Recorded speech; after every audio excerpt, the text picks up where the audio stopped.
I am recording this meeting and transcribing it right now, so you'll see I just turned on the feature. So that's just FYI. Other features available are the video camera, like the camera feature, the icon. We do ask just for bandwidth issues right now, if you can please turn off your cameras. And then, during the Q&A, when it's time to ask questions or provide comments, you can turn the camera back on. There's also the microphone feature, and that unmutes or mutes your line. We do ask that you keep yourselves muted throughout the entire presentation until the Q&A portion. We will be explaining how we're going to do the Q's and A's during that time. And of course, there's that big leave button you can click on if at the end of the meeting. I believe that's it. I will turn it to Lisa.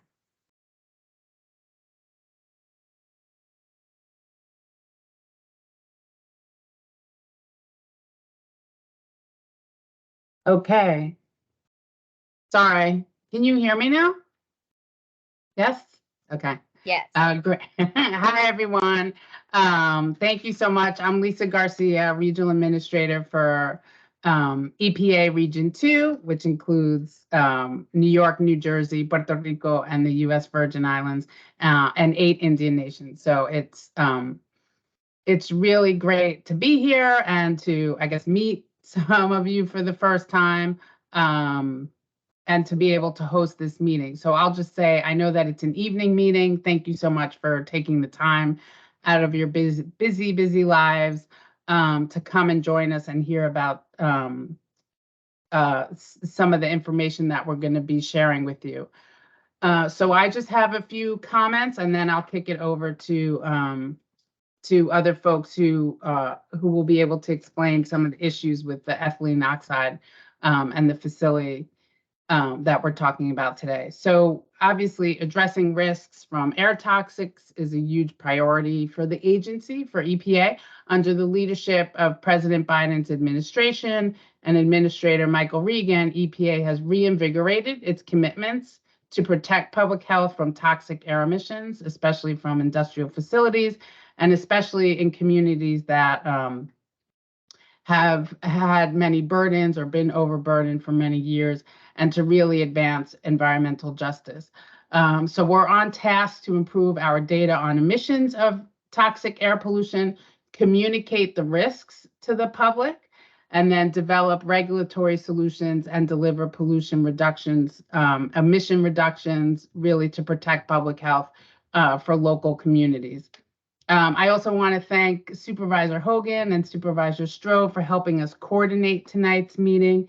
As I understand it, Supervisor Hogan is at the Kingsbury Firehouse tonight with some of our meeting participants who are in person, and others are online. So I just want to acknowledge everyone, and also obviously thank our partners from the New York State Department of Environmental Conservation, from New York State Department of Health, and ATSDR, who are also joining us today. So like I said, we're here tonight to talk about air pollution, share data with you that we've had or that we've received from a chemical called ethylene oxide. As my colleagues will discuss in more detail, ethylene oxide can cause health risks. And it's also an important chemical to ensure the safety of a wide variety of medical devices that are used by doctors, hospitals, and dentists. The chemical is used in a type of facility known as commercial sterilizers. There are about 100 commercial sterilizers throughout the country, and some of them are emitting ethylene oxide into the outer air level that is concerning. And this is what brings us here today, this includes the Sterigenics facility located in Kingsbury. So let me just say that this is only the beginning of the conversation. It's really important, like I mentioned, for us to collect the data and then share the data. So EPA is sharing this information now so that you have access to the same information that we have at EPA and can make informed decisions about the risks and your health. EPA is here. We're committed to keeping you informed throughout the process of reducing risks. I'm joined tonight Oh, next slide. Sorry. I'm joined tonight by my EPA colleagues and technical experts, Rick Ruvo, who is the director of EPA's Region 2 Air and Radiation Division, and Brian Marmo, a physical scientist on Rick's team in the Air and Radiation Division. Before I hand it over to them, to really walk through some of the details, I want to share, from my perspective, 3 main takeaways for tonight. First, we have new information concerning the risk. The screen is not shared. Okay, let me know if people aren't hearing me, but hopefully you are. I just see things coming up in the chat, so I want to make sure I'm being responsive. Okay, sorry about that. Okay, great. So first, we have new information concerning the risk from Sterigenics facility. And we want to share that with you. We want to share that information with you tonight. Second, we're committed to protect public health in communities facing risk from the ethylene oxide from this chemical, and we're taking this issue seriously. We're really trying to address it, and we'll go through some of the things that we're doing to address it. So I just want to commit to you today that we will continue to work on this issue until the risk levels are reduced. This includes using tools that we have available to us at EPA, such as regulations and on-the-ground partnerships with states, communities, and the facilities themselves, and really looking to anybody who is willing to talk to us about other solutions that maybe we're missing about reducing the risk. These partnerships have already reduced risk in a number of communities, but we know that we need to do more. And third, all of you, the community, the local government, residents, everyone deserves to be a part of this process, to have your voices heard, your concerns shared, and your needs met. We will share with you the information about next steps a little bit later in this presentation, but you can also find more details about everything we will be talking about tonight, including how to make your voice heard if something comes up later you didn't want to share tonight, on EPA's website at the link we're putting up on the slide now. Next slide. And so you'll see you can also find more details about everything we will talk about tonight, including, like I said, how to participate, how to share your thoughts. Sometimes these presentations, it's a lot of information, so don't feel that if you didn't speak up today or submit something in the chat that you won't have the opportunity. Please feel free to email us or contact us from the website and email on the screen. And so with that, I will hand it over to Rick, who will provide some more details. So please stay engaged and please make sure to share any concerns or questions that you have with us. Thank you so much for joining us tonight. Rick? Sure. Thank you, Lisa. Good evening, everyone, and thank you for attending tonight's meeting. Next slide, please. I'm going to talk a little more about what is ethylene oxide, or EtO, and why are we concerned about it. Ethylene oxide is a gas that is used to kill bacteria and other germs. The Sterigenics facility uses EtO to sterilize medical equipment used by hospitals and doctors across the country. Some devices are shown here, such as a pacemaker and catheter tubing. You cannot smell or see EtO in the amounts that we find in the air near facilities or in communities. Next slide. EtO is used for 2 main purposes. The first is that companies use it as a building block to make other products, such as antifreeze or plastic bottles. The second use of EtO is as a sterilizer for things like spices and nuts, and in the case of Sterigenics, it's used to sterilize medical equipment. EtO is highly effective at sterilizing medical equipment. It is able to penetrate through packaging and into small tubes and kill bacteria and germs. In fact, the FDA, the Food and Drug Administration, estimates EtO is used to sterilize 50% of the country's medical devices. That's over 20 billion medical devices each year. Clearly, EtO is an important factor in the medical equipment supply chain. As important as EtO is for killing germs on medical equipment, EPA continues to learn more about EtO, and the science tells us EtO may cause health risks, which is why EPA's reevaluated facilities to address the elevated risk. Next slide. Before we get into a little more detail about the Sterigenics facility, I want to provide a little more national context. We're talking tonight specifically about a facility that uses EtO to sterilize medical equipment. And there are about 100 of these sterilizers in the country that use EtO. And of those 100, there are 23 sterilizer facilities that have the highest risk for the nearby community. Sterigenics here in Kingsbury is not one of those 23, but we estimate that the risk may be close to the level where we consider it to be unacceptable.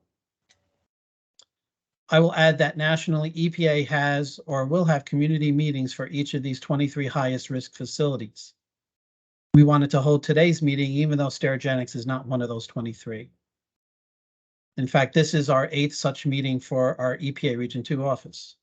Next slide. Let's take a moment to review the history of what has changed and why we're presenting this information now. In 2016, EPA set a new toxicity level or cancer risk value for EtO based on the human health studies available at the time. EPA concluded that EtO is more dangerous when breathing it in than originally thought. And EPA's new cancer risk value recognizes that EtO is 60 times more toxic than a previous estimate. Then in 2018, EPA began to use this new cancer risk value for the first time when doing analyses of facilities. EPA did an initial analysis based on the new toxicity level of EtO and found that there were elevated risks near some facilities. At that time in 2018, when we looked at Sterigenics, we did not identify any elevated risk. The facility stack emissions were well controlled based on New York State's permit and regulations, which are more stringent than EPA's. But based on the results in the 2018 analysis for many other facilities, EPA decided to undertake a more thorough study nationally. From 2020 through 2022, EPA collected and verified emission data from facilities and conducted a new computer modeling analysis to determine exactly where there may be an elevated risk. This is the new modeling analysis we are discussing today. We have learned more about how EtO is used by facilities and determined that there are other points of emissions at facilities that we need to address. Next slide. So let's talk about what we know and what is not a risk of concern. We know that EtO comes out of facilities like Sterigenics as air pollution only. We know EtO is not coming out into the water or onto the ground in any way that would cause risk. We know that all of us as consumers do not need to be concerned about risk from EtO that might be left over on products or packaging that were sterilized with EtO. When it comes to short-term health benchmarks, we have not seen any evidence that EtO in the Kingsbury area is associated with urgent or acute or short-term health issues, such as nausea, dizziness, or breathing problems. This is an important point. The science we have done only points to risks from a long-term exposure based on our best current knowledge of what is happening at this facility. We're not concerned about people driving by the facility or walking near the facility. The risk we are concerned about is to people who live near and work at the facility over a long period of time.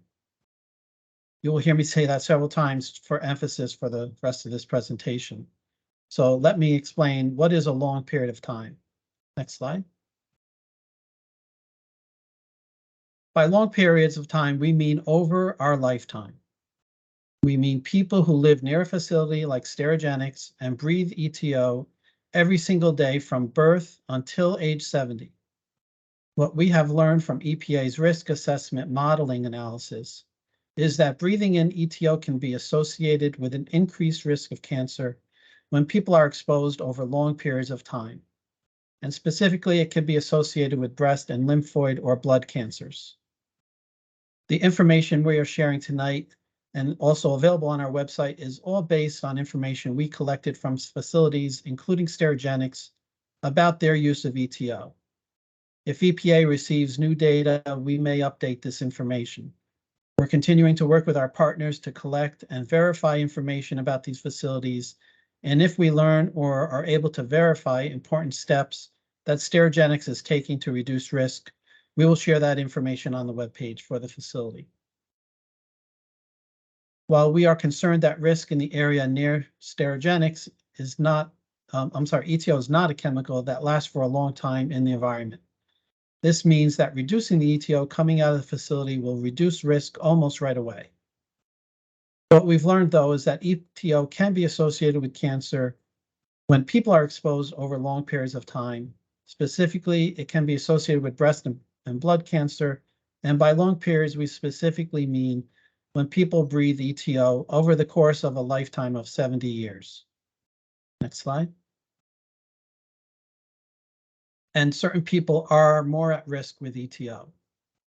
This can happen either because they spend more of their time in areas where there's a lot of EtO, like might occur in workers who work at these facilities, or it can happen because for some reason their bodies are more susceptible.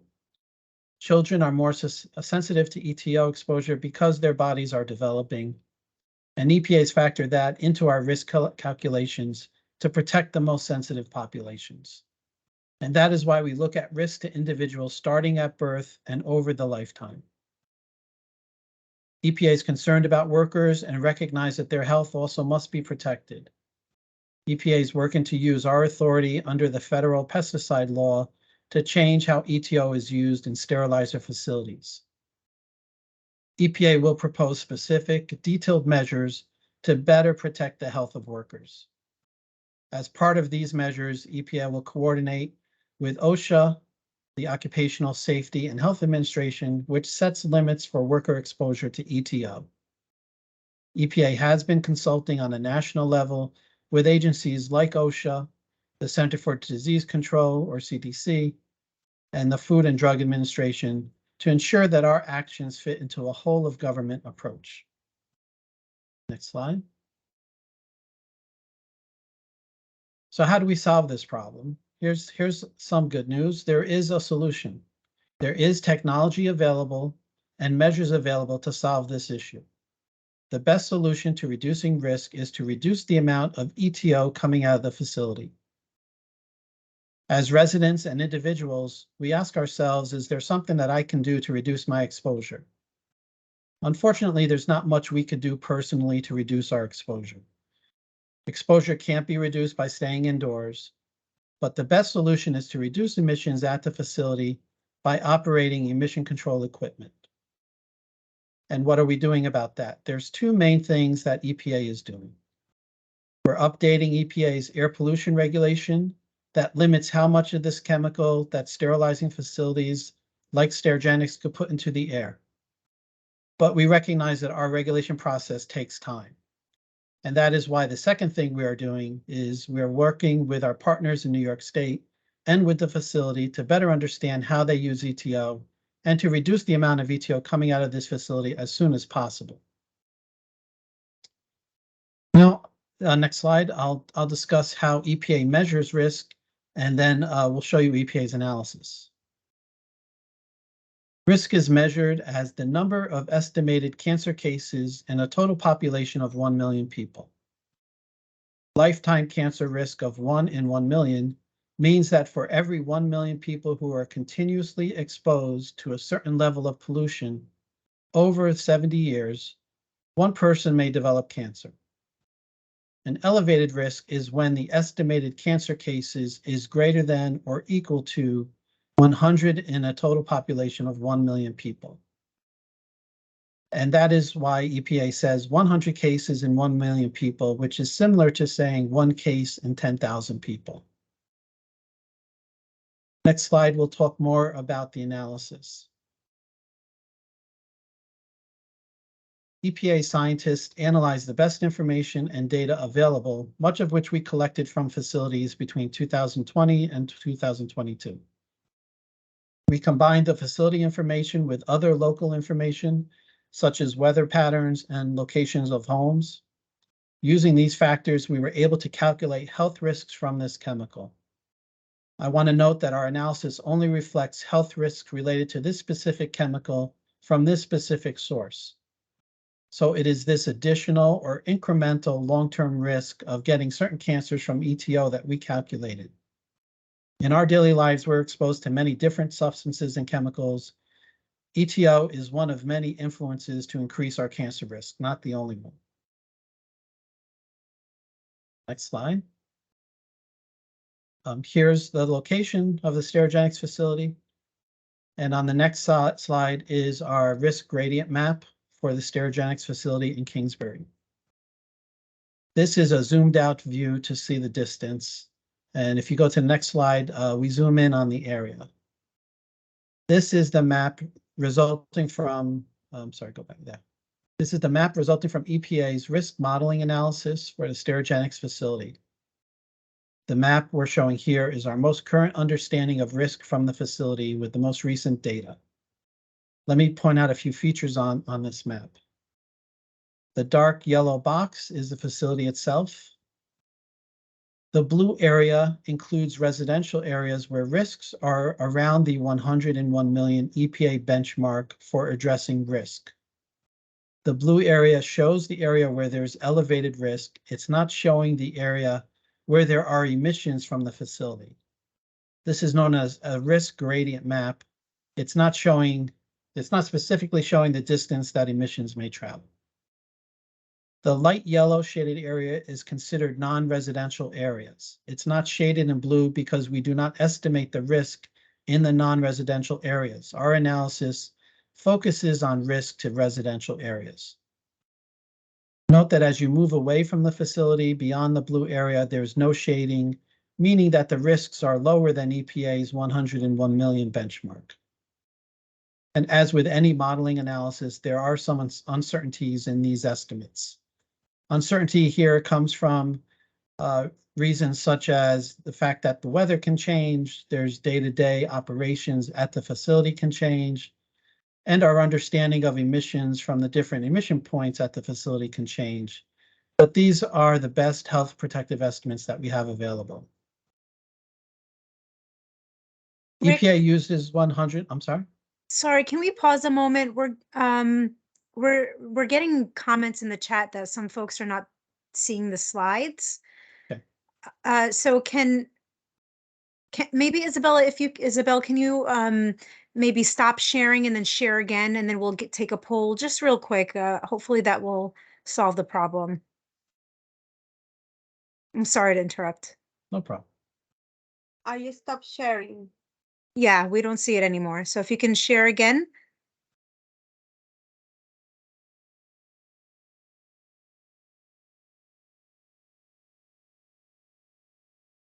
Yeah, there are some folks who are seeing it. I was seeing it the entire time, but others were not seeing it. So if we can just share again, we hopefully will fix that problem. We're also, we will definitely be posting the slides and emailing them out as well. Okay, can we get just a raise hand? So for those that are online, I can see the slides now. So if we can just get a raise hand, if you click on that feature, if you do not, okay. So we're seeing some people have their, okay, seems like it's up. It seems like it's working now. Thank you so much. You can all lower your hands. I appreciate it very much. Thank you, Rick. Thank you, Isabel. Oh, no. Great. I'm glad it works now. So let me go back to what it says on the slide. EPA uses 101 million as our benchmark for identifying whether risk levels are considered higher and are of concern to EPA.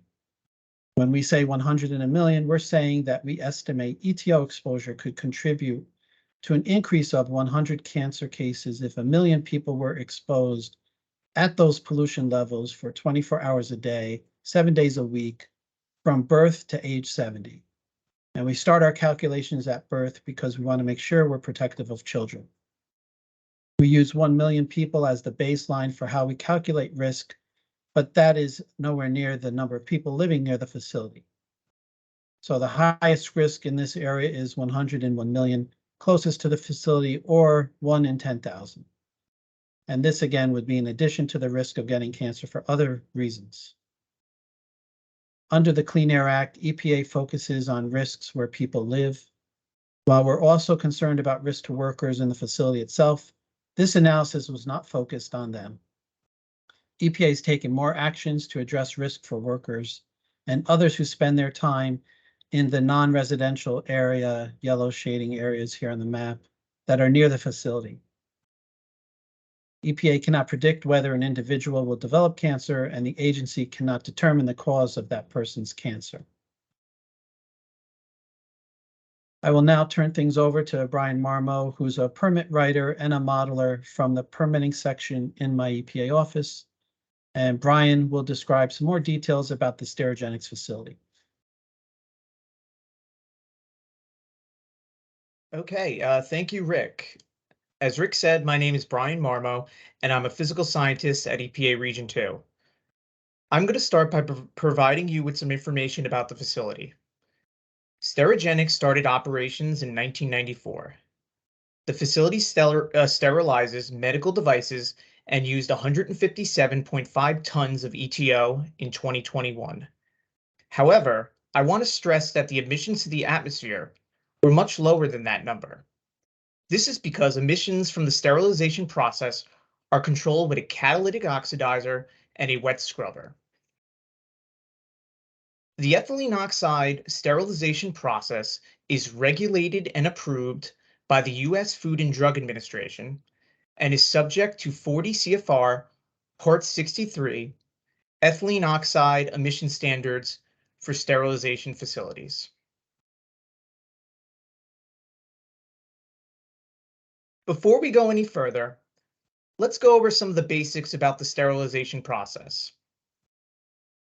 After the medical devices are received at the facility, the product is then moved into the preconditioning room, where they are kept at high temperature and humidity. Next, the product is transferred to the sterilization chamber. The sterilization cycles within the chambers consist of several phases: the injection of EtO, exposure, evacuation of EtO, and air washes to reduce the concentration of EtO within the product. The sterilization cycle depends on the type of product and can range from less than a day to a few weeks.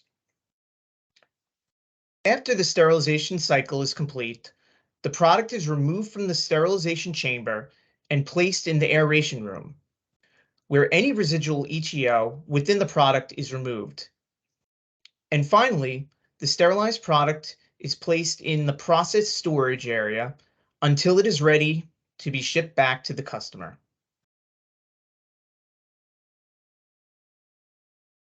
For the next two slides, we are going to dive in a little deeper into the details regarding emissions from commercial sterilizers such as Sterigenics. When we talk about EtO emissions from facilities, there are two categories: controlled emissions and fugitive emissions. Based on EPA's analysis, in this community, the majority of the risk is being caused by fugitive emissions.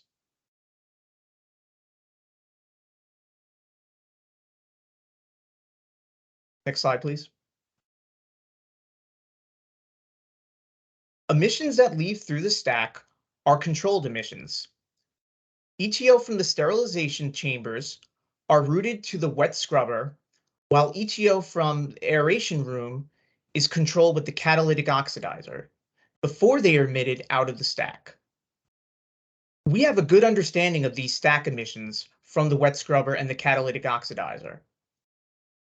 And the most recent performance test demonstrated a sterilization chamber control efficiency greater than 99.99%, an aeration room control efficiency greater than 99.9%, and a 99.6 control efficiency for the back vent. The back vent is an exhaust vent that is activated at the rear of the sterilization chamber so that workers are not exposed to EtO when moving material into the aeration room. On the other hand, fugitive emissions are not emitted from the stack. Sources of fugitive emissions include indoor EtO storage containers, EtO dispensing pipes, which are the pipes and lines that feed EtO into the sterilization chambers, vacuum pumps, which are used to evacuate EtO from the sterilization chamber, the pre-aeration handling of sterilized products, which occurs during the transfer of sterilized product from the sterilization chamber to the aeration room, and the post-aeration handling of sterilized product, which occurs during the warehouse storage and shipping process.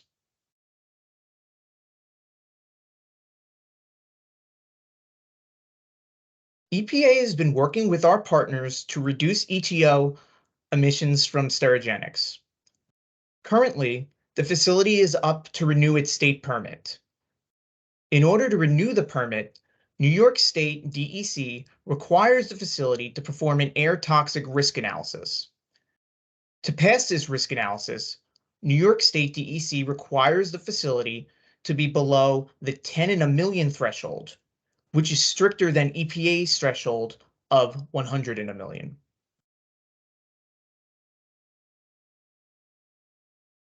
Next slide, please. We work through a lot of challenging problems at EPA when it comes to regulations, pollution, and environmental health. Please know we are working to both further reduce the risk from EtO and keep you informed about this work.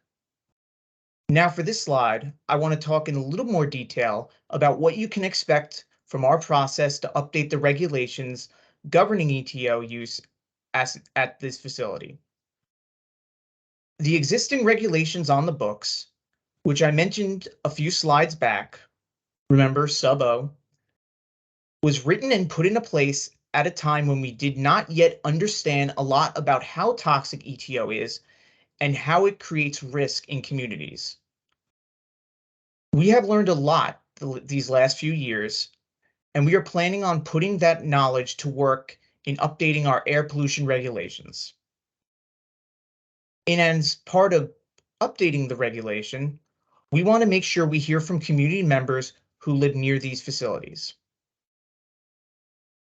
EPA expects to propose 2 updated actions in the coming months. The first one is focused on air pollution from commercial sterilizers, which address the risk where people live. Once proposed, EPA will hold a public comment period.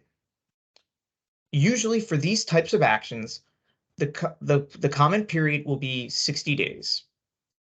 Then EPA will schedule a public hearing for comments. For air pollution regulation, it usually takes about a year for a rule to become final, and the facilities typically have up to 3 years to comply with the regulation. The second proposal is focused on how EtO is used where people work, what we typically call the pesticide rule. EtO is regulated as a pesticide under FIFRA, the Federal Insecticide, Fungicide, and Rodenticide Act. As with the first action, EPA will hold a public comment period, which again typically lasts 60 days, and will schedule a public hearing. Once the new requirements for the pesticide rule are finalized, the pesticide labels, which define the terms of use, must be updated. Typically, it takes 1 to 2 years for the pesticide labels to be updated and take effect. To learn more about EPA's review of EtO as a pesticide, please see the link provided at the bottom of the screen. We understand that the length of the rulemaking process is very long, which is why we are working with facilities and our state partners to lower emissions in the meantime.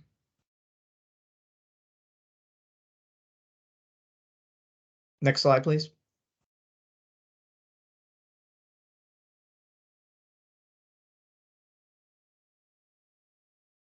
We would also like to share some additional resources available from some of our other partners in protecting public health.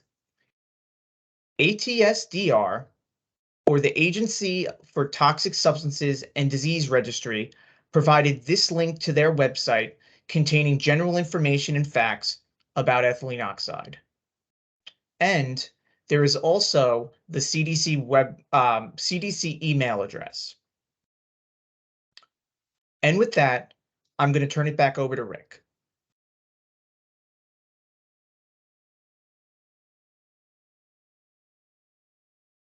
Okay, thank you, Brian. So to summarize our next steps, there are also the 3 takeaways from this presentation.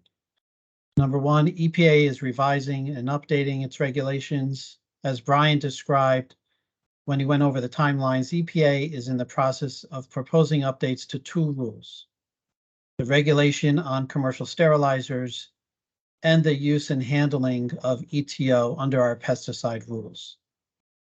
And number 2, while the rulemaking process proceeds, we will continue working with our New York State partners and the facility to reduce EtO emissions sooner than required by EPA's rules.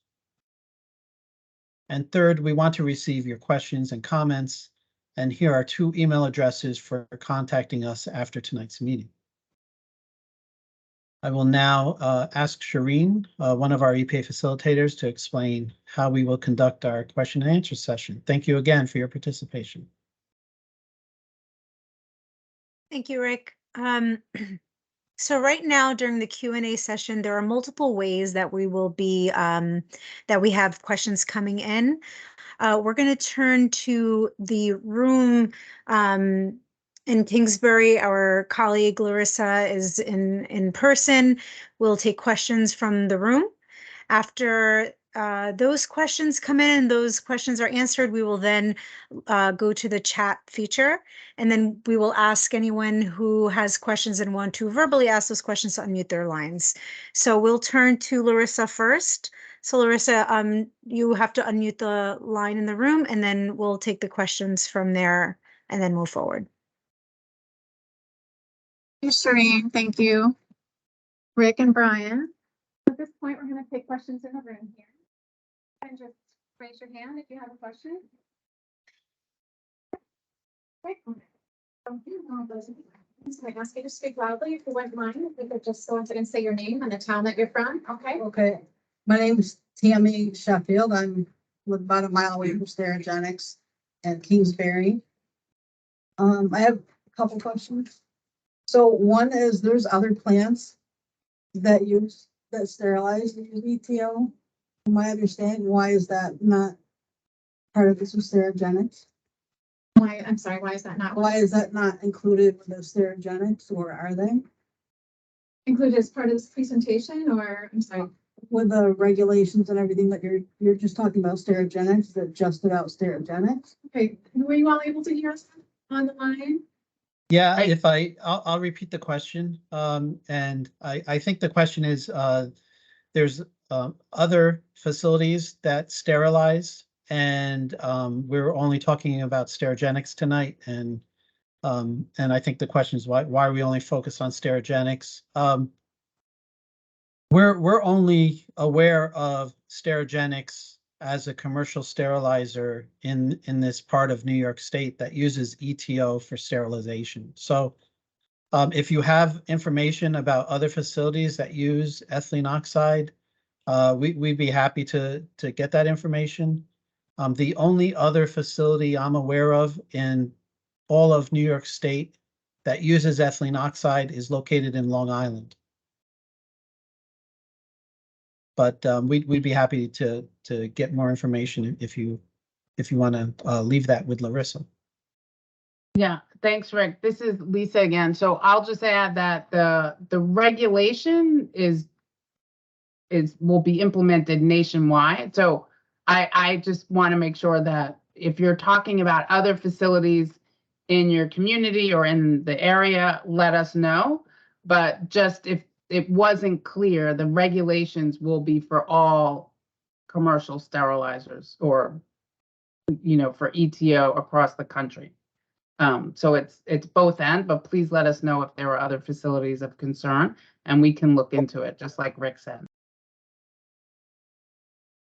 The question is, how does the airport affect that? Because it's almost right across the street from them. Did you hear that, Ray?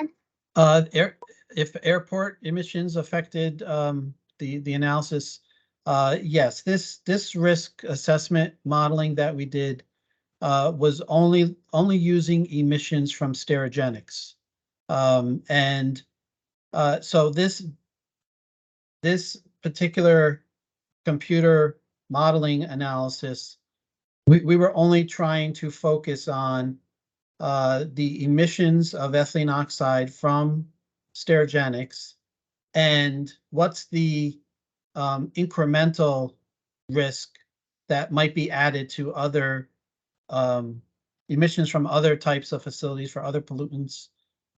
We have EPA does have a different tool called the air toxic screen tool on our website that does look at all sources of air toxics. And so there are tools on our website, so you could see what other sources of emissions might be increasing risk in any area. But the analysis we're talking today was only focused on what's the incremental additional risk coming from EtO and EtO only.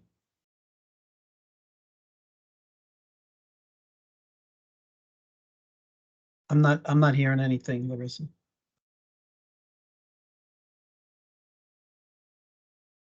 Does it take longer for the ETO to dissipate with the airport being there? Question was, does it take longer for the ETO to dissipate with the airport being located If there's a leak. nearby? I don't know, Brian, can you maybe speak to the weather pattern there? Yeah, so I think I understand the question. Their concern if the airport, the planes taking off, whatnot, would affect the airflow. Actually, with this study, the meteorological data is based off of the data that is measured at that station at that airport. So, and this is actually a fairly unique situation where the meteorological data, which is used in the modeling, is very accurate because again, it's right next to it.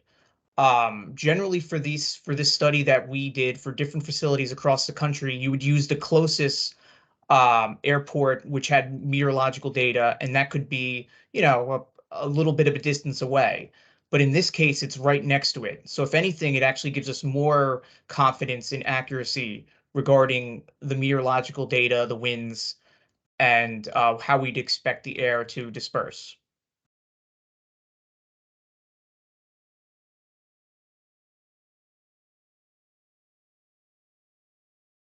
My question. My name is Pete Peters. I live about a mile from the Sterigenics plant in Kingsbury. You indicated that the plant is coming up for renewal of it's a state DEC permit for air. I'm wondering, can you talk a little bit about EPA's role in sampling the stack?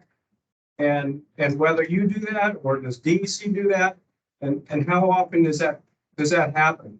Is the plant told when that's going to happen, or do you do that on a surprise basis or a scheduled basis? Thank you.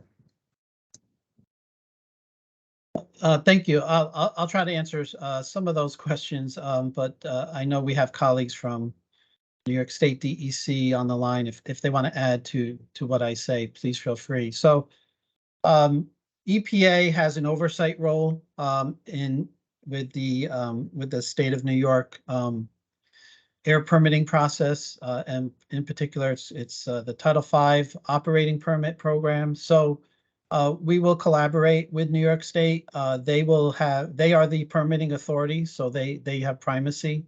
But we certainly will engage with New York and assist where we can and be part of the conversation. As far as stack emissions, I don't know the frequency of the stack testing requirements for the facility, but I would imagine there are some periodic stack emission tests that are done, and I can add that EPA's proposed revision to the sterilizer rule will address emissions monitoring for ethylene oxide.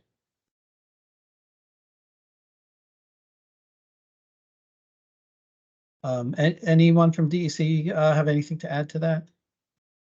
Feel free to just chime in. Oh, hi, Rick. It's Paul. Hey, Paul. I'm the regional air pollution control engineer for the Region 5 area, including the Sterigenics facility. And yeah, they do periodic stack tests.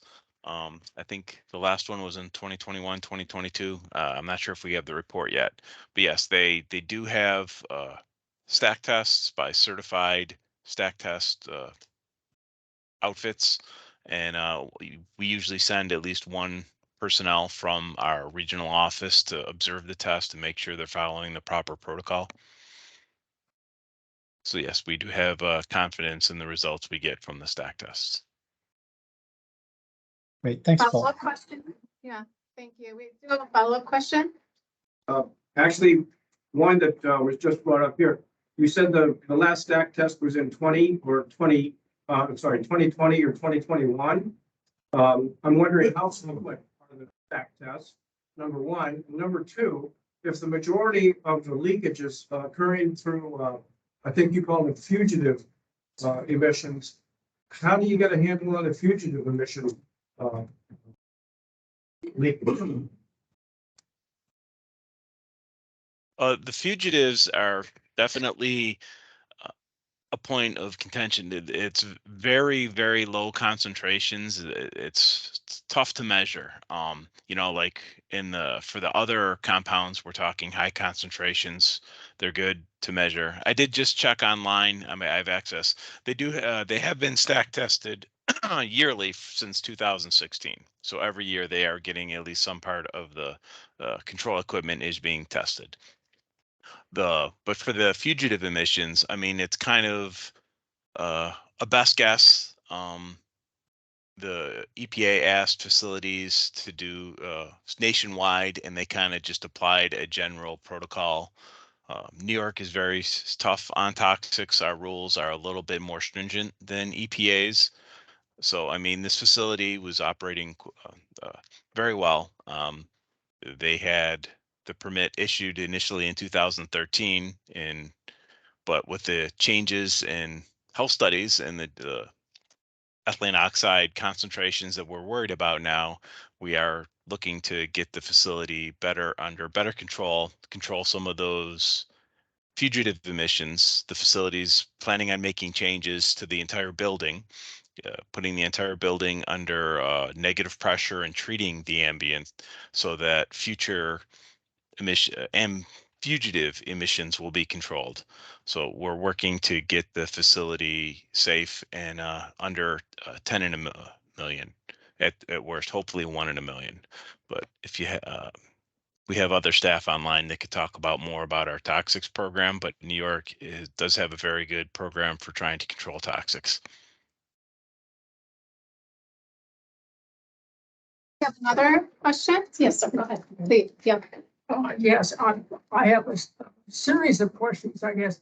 My name is Paul Hancock, and I'm concerned about the safety inside the facility because I think that the operation of the facility, how safe it is important for preventing the possibility of escaping ETO from the building. I'm glad to hear that they are going to install a negative pressure system in the whole facility, or at least where the sterilization occurs, because that means that it's lower pressure inside the room than outside the room. So anytime a door is open, the air comes in rather than going out.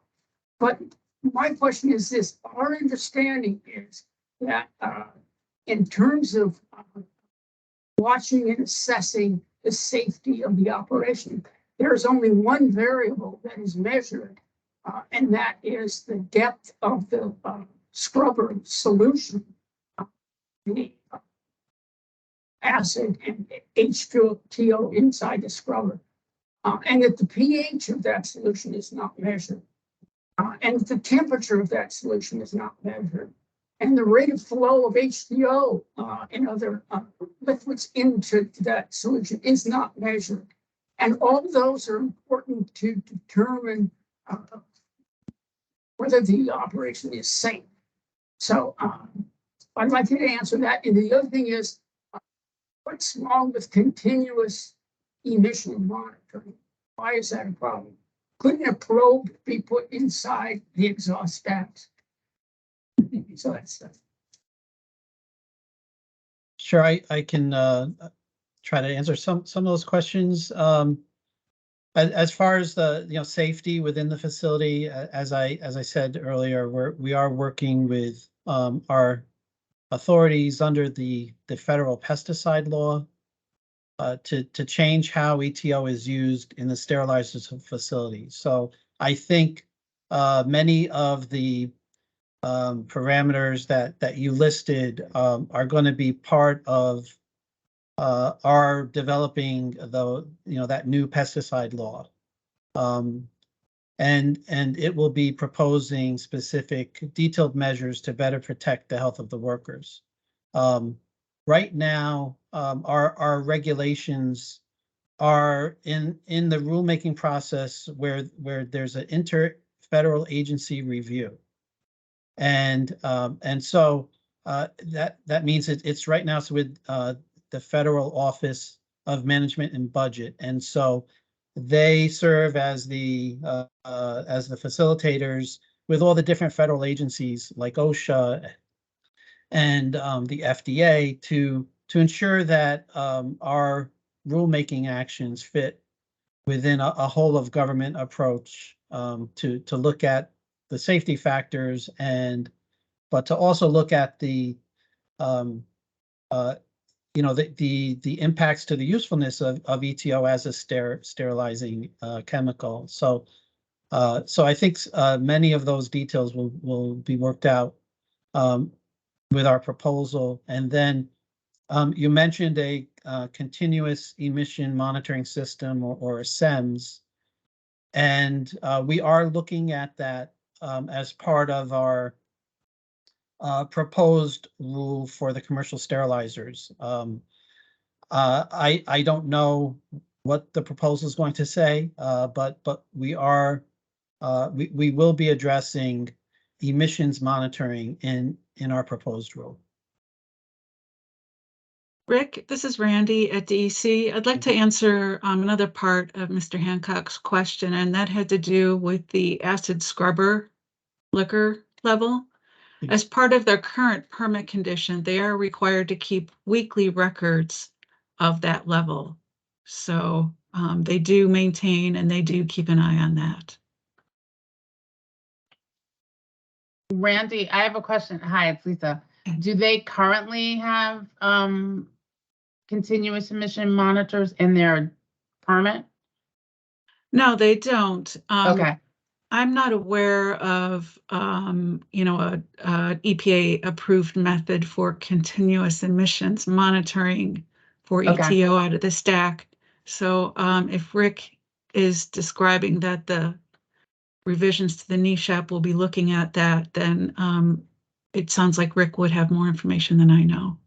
Yeah, I just wanted to make sure that there wasn't a state requirement. So thanks. So the one thing that I will add for everybody is, as Rick mentioned, These are things that are probably being reviewed and evaluated for the proposed rule.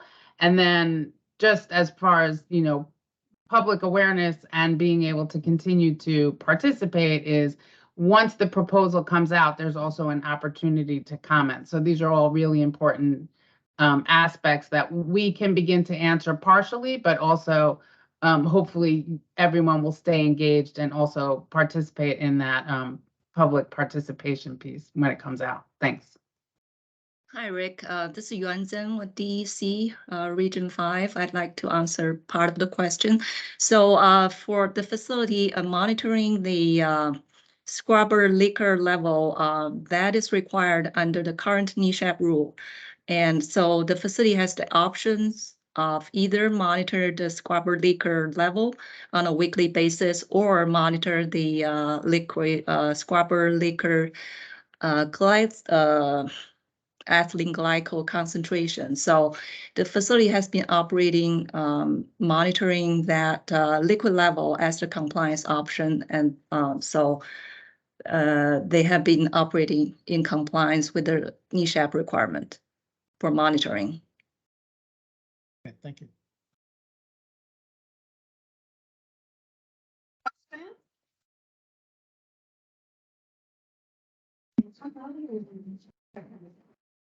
David Paradise, I'm on 477 Bean Road. My property borders the back of the facility. It said that the odor, it's odorless and you can't smell it. And once in a while, we'll get a burnt chemical or hot chemical smell come from sterilizers. Is that from the like an autoclave emission or what? Is that actually, you know, any of this ETO? I don't know of any odor issues there. I think if it was ETO, what we understand is there could be a sweet bakery type of smell, but not a burning smell. So there might be something else, and we would need some additional information. We can look into that in coordination with New York State.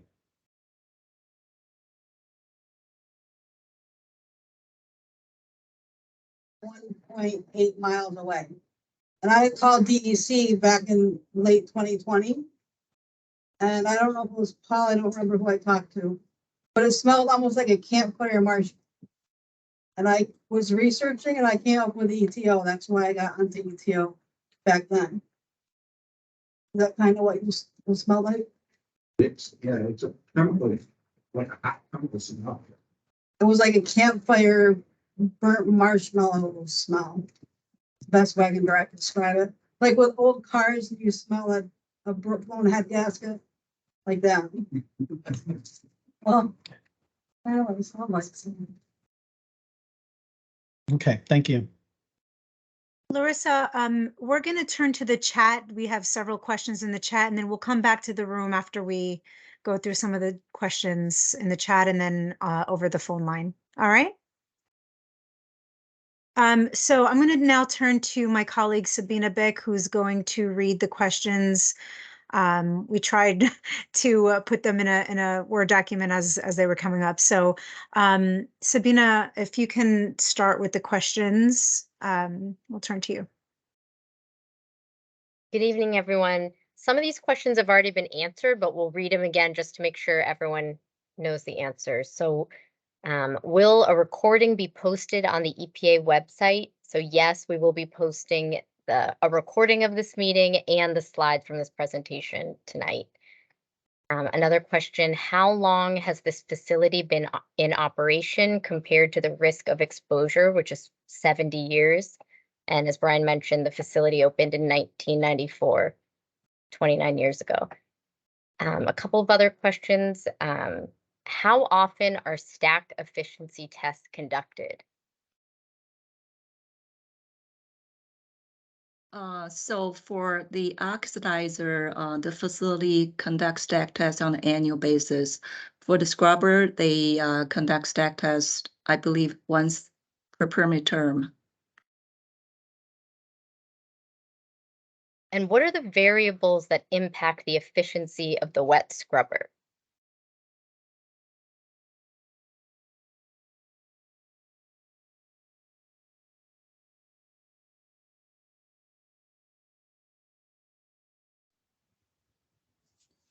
Brian, I don't know if that's for you or DEC. Yeah, I don't have that readily available. I would have to get back to them. Hey, Brian, this Yeah. is Tim from DEC, if you can hear me. Yeah, Tim, we can Yes. hear you. Thanks. Yeah, typically what affects it is like pressure differential, liquid flow rate, which has been mentioned, and liquor outlet concentration.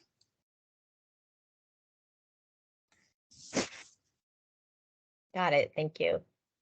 When was the data from the Sterigenics facility collected that was used to model the lifetime residential cancer risks?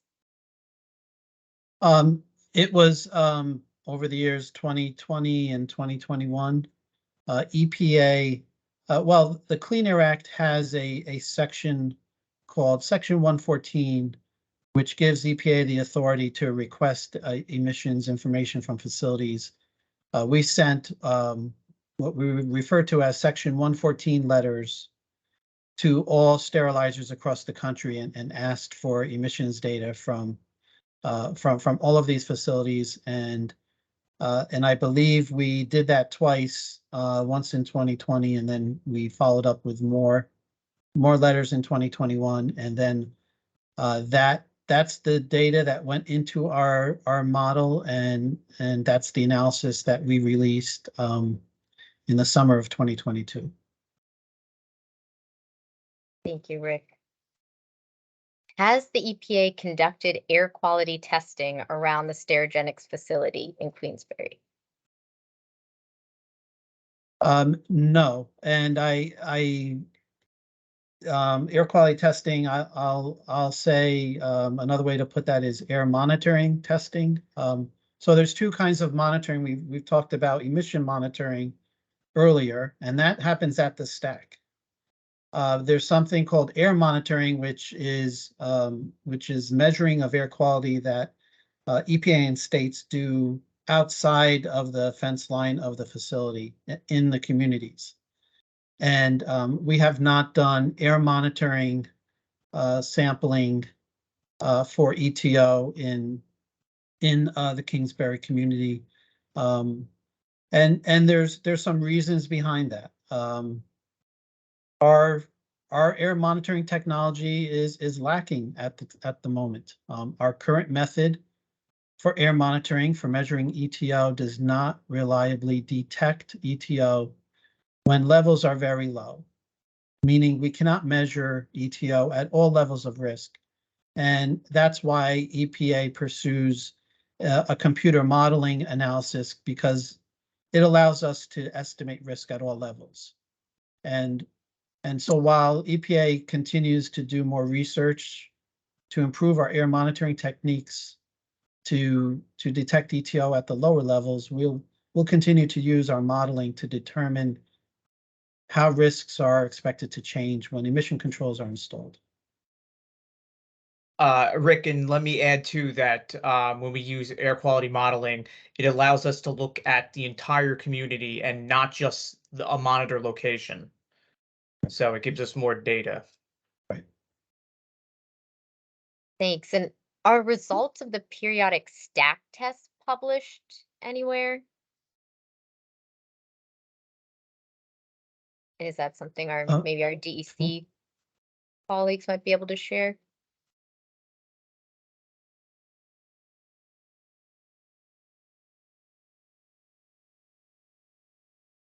Stack test reports are submitted to our office.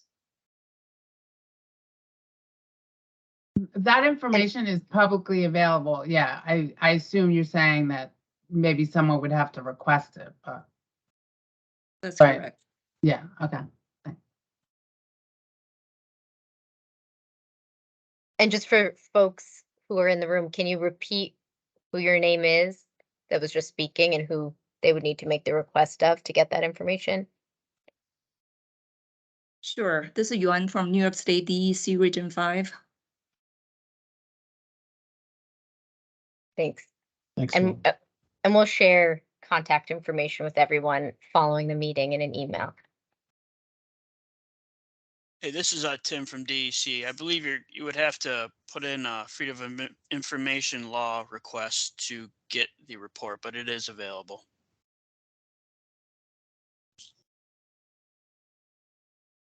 Okay, thank you. We'll provide information on that. Another question, in the map creation, where are the data sets coming from? Is the computer modeling using TRI, NADA, facility reporting? Are fugitive emissions included? It's facility emissions information that we received, like I said, from the 114 letters. And Brian, I don't know, is there any more details, the platform of the model that was used that you might have? Right. I mean, so for the modeling, the meteorological data comes from the Glen Falls Airport. So that's included in there. We use the usage from the Sterigenics facility, so that's the amount of EtO that's used, and it's also based on the industrial average emission factors that EPA determined, and also an emission equation which EPA used, and then also based on these control efficiencies that we've been discussing regarding each of the control devices. So all of that emissions information is then used and put into the model, the HEM4 model, and then also includes community data as well. And then from there, we get a number for each receptor, which are put into the model to determine the value of what the risk is at each individual spot. And then from there, that's where the map was created. And there's a follow-up question to this, Brian. How do you model EtO emissions if the wet scrubber is not run at 99.9% efficiency? Well, so it's modeled based on that efficiency. So that's what comes from the performance, the stack test that you determined, and then that number is used to determine what were the emissions that were used in the modeling study.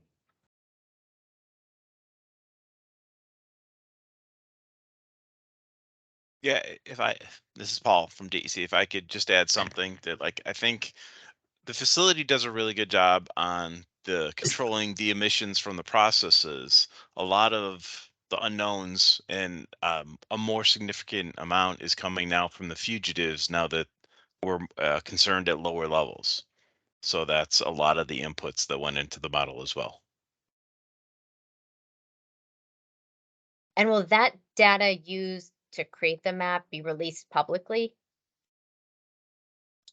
Yes, that will all be part of the record for the proposed rulemaking on the commercial sterilizers when that's proposed, which should be in a few months. Thanks, Rick. That was actually the next question. When will the proposed regulations be released for public comment? And so again, that'll be in a couple months, sometime later this year.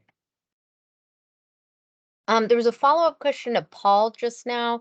How do you know that the facility does a good job of managing emissions if they aren't measuring and controlling all of the variables that impact scrubber efficiency? Well, from the stack tests, we're getting in 99.9, depending on which part of the process you're measuring. So the high concentration emissions are being controlled. So we're basing that off of the stack tests that get done. So.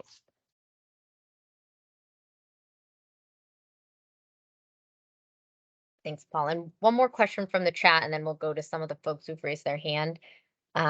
Rick, I know you talked about this a little at the beginning of the presentation, but how does EPA account for the fact that scientific peer-reviewed data shows that the combination of the normal background levels of ETO from multiple sources, including decaying plant material, motor vehicle exhaust, and others, and endogenous levels of ETO are higher than what the ETO sterilization industry is currently allowed to emit to the atmosphere? Sure. There are other sources of ETO in our communities, in our environment, and we refer to that as background sources of ETO. We're continuing to study those. I don't think I don't think we EPA has confirmed that ETO is present in car exhaust, but we do continue to research that. We do continue to research what might be other background sources of ETO. I think with respect to emissions from sterilizers, we know that ETO's use as a sterilizer is something to be concerned with, and there's a way to address that. And so that's EPA's mission, is to protect public health, and this is a source of emissions that can be controlled and handled, and we think it's important to do that now and not wait for more research about background sources of ETO.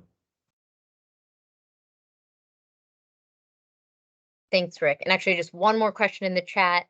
Are facilities given notice as to when stack tests are completed?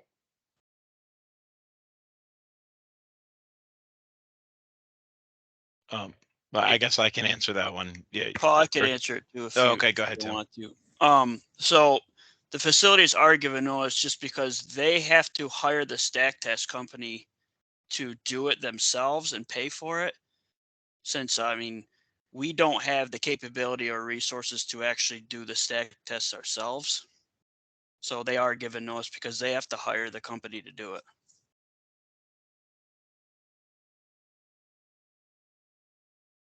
And the facility must give notice to DEC and for our staff to participate in the stack test, to witness it. This is Randy, also from DEC. I also want to add that the facility has to operate at certain conditions that are required under the NESHAP when the stack testing is done. So they're running their chambers, with full loads or the loading that's required under the NESHAP. So there's a lot of background information that has to be met during the stack test. And the stack test company does have to submit the protocol they're going to use for the test to our central office that reviews the protocol to make sure that it's being done properly.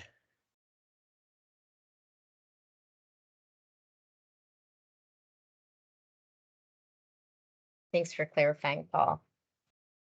So we're going to turn to the folks who've patiently been waiting with their virtual hands up.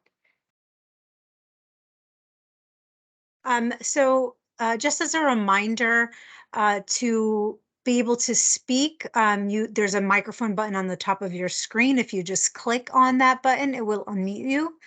And I think Mary had her hand up first. It just says Mary Guest.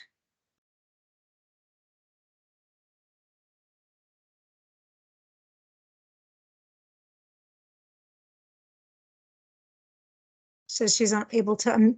Can you try to click on *6 if you're on the phone?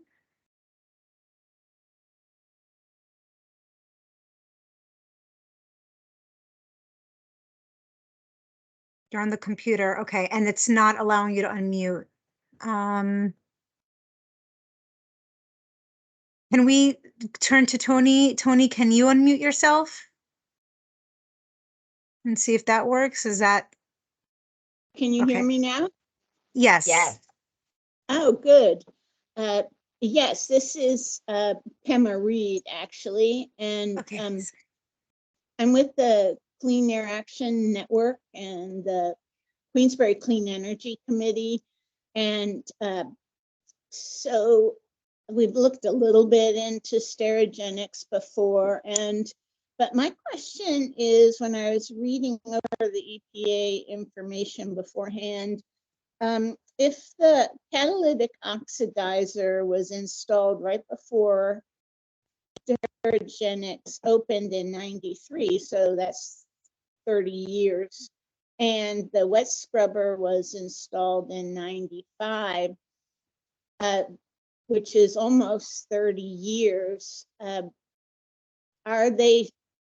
there's been so much more knowledge about ethylene oxide and PFOAs and whatever chemicals in that 30 years. And so I am wondering if the scrubber and so forth are as new or update as they could be.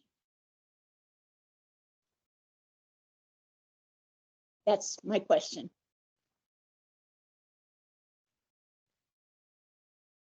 So I'm sorry. So you're, go ahead, Brian.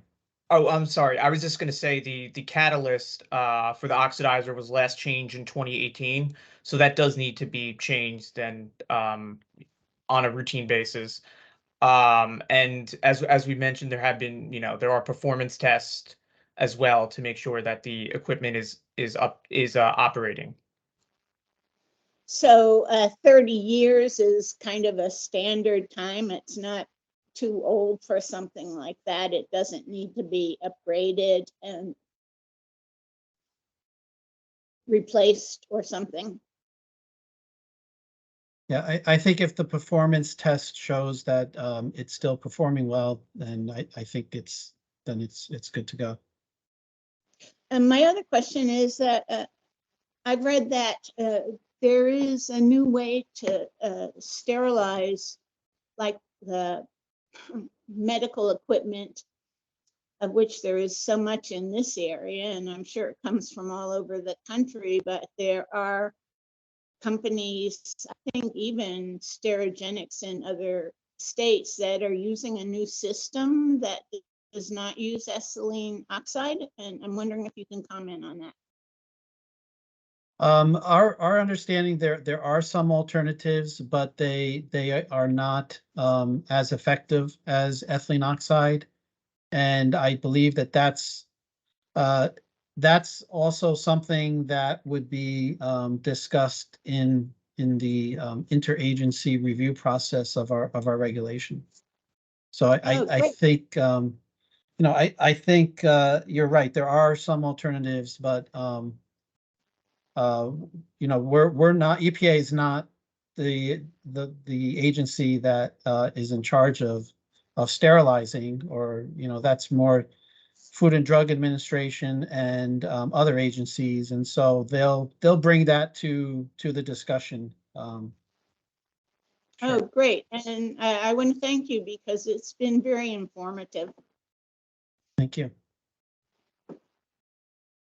Thank you. We have Zachary Roy. Hi guys, can you hear me okay? Yes. Yeah, you sound good. Great. So I just had another question on the map that was created. Rick, you said that the data is collected primarily from 2020 to 2022 based on the facility submissions under Article 138 or whatever the 114, Section 114. I looked through some of the other maps that EPA has created. Are those also the last few years, or are they considering total historic emissions? No, those are all of the maps on EPA's website are based on the information. I'm sorry, the emissions from the more recent years, 2021. Great. 20 and 21. Yes.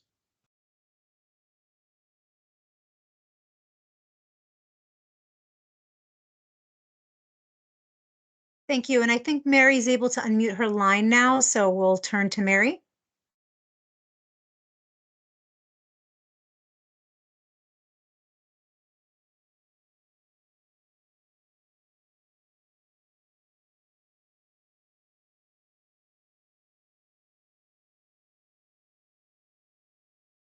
Mary, if you're speaking, we can't hear you.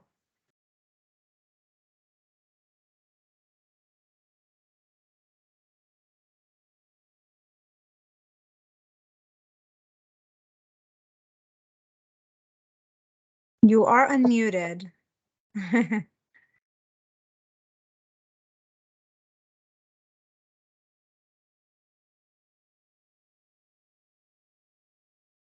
Okay, so we will certainly turn back to you if we can fix the technical issues, but we do want to turn back to the to Larissa in the room. This is Lisa. Just quickly, can we put up on the screen the contact information? Because just as people are leaving, or Mary, for instance, if you can't unmute or put your question in the chat, I just want to make sure that you, thank you, that you have the information available on a phone number and an email if we don't get to it today. So just again, folks, we want to hear from you and hear some of the information to be able to contact us. Thanks. Thank you, Lisa. I also put in the phone number to this meeting in the chat. So if you do want to call in, it's a phone number. So it's not the virtual platform, but we can hear you.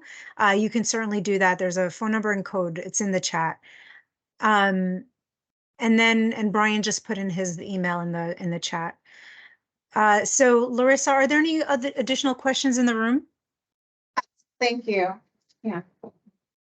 On Cambridge Field on Dean Road, about a half a mile, less than a half mile from where the wind blows from there. And last summer we started getting a sulfur smell. I think it smelled like. And it was when there was a southern breeze. Right coming from that direction. I lived there 42 years, never smelled it. And I smelled it in the last year. I don't know if it has anything to do with this or not, but it's something you gotta be aware of. And I'm not the only one here. It smells salty. Were you all able to catch that on your end? He's referencing a sulfur smell that he's noted just over the last year or so. And he was wondering if there would be any potential, relation to, yeah, or if there would be anything related to the facility that could result in a sulfur type of odor. Only smell it. It's going right directly from the industrial park. Right. So it, not them, but it could be. Okay. Okay. It's only when I smell it. Yeah, he said when there's a southerly breeze, that's when it seems to be the most prominent, the sulfur smell. Yeah, again, I think I'm sorry, go ahead. Okay, yeah, this is Paul from DEC. Yeah, we're in the Warrensburg office, sub-office there for the air staff. If you guys do pick up that sulfur smell, or if you notice it, you can always call our the Warrensburg office, and hopefully one of us should be able to come out and maybe see if we can smell it as well, and then maybe try and track it down. Again, yeah, if you guys have bad odor smells or something, I mean, that's part of what our job responsibility is to respond to complaints. So don't be afraid to call. Thank you, Paul. Department of Environmental Conservation, Warrensburg office, okay? And if anybody needs that information or doesn't have it, they can also reach out to us. We can make sure we can get it for you, okay? Okay, we have another question.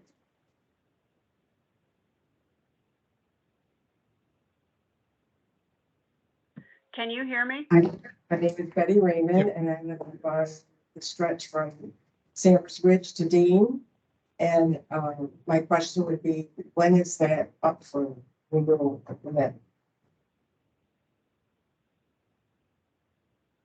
Did you all get the question? Did they say when? I'm sorry, did we hear that when is the permit up for renewal? And are there criteria that have to be met before that renewal? Yes, so the permit is up for renewal right now, and as I mentioned, they're going to have to go through a risk analysis, an air toxic risk analysis with New York State. And the threshold that they'll have to meet in this risk analysis is stricter than EPA's threshold of 100 in a million. So that will be one of the criteria that the facility will have to meet in order to renew that permit.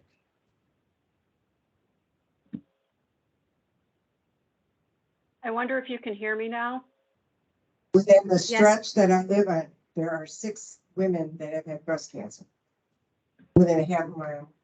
Myself, my daughter, her next door neighbor, just down the road, and up by Leeds Lumber and one in Dearborn. 6 women with breast cancer. In a half a mile. We're about a mile from the facility.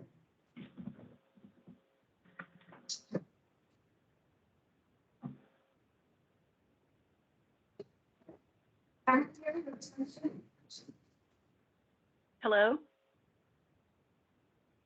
Yeah, Larissa, do you mind if we just hold on one moment in the room? I think Mary was able to get her phone to work, and we'll turn back to you, Larissa, in a moment. Mary, please, go ahead. Can you hear me? We hear you, yes. Okay, thank you.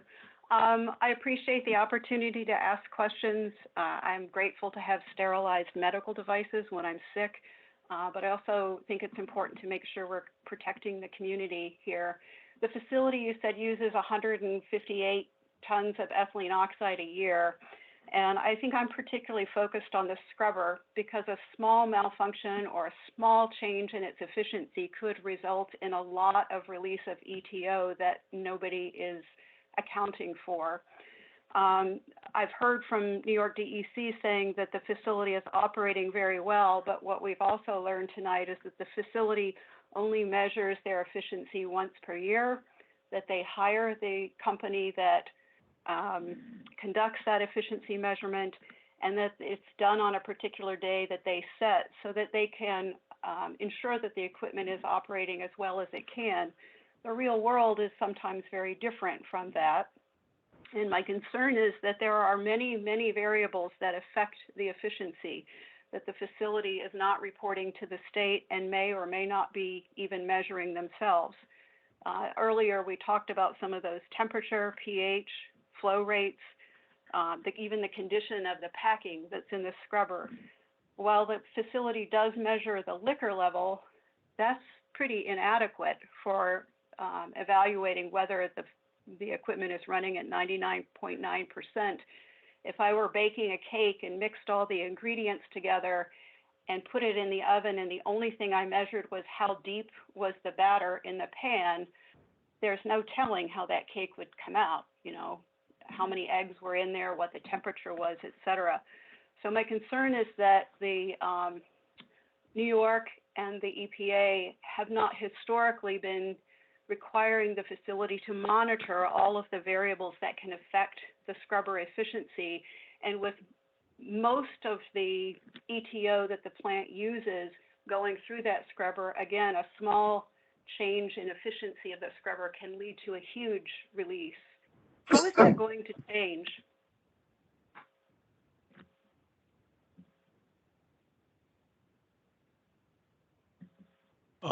Tim, are you still on? This is Paul from DEC.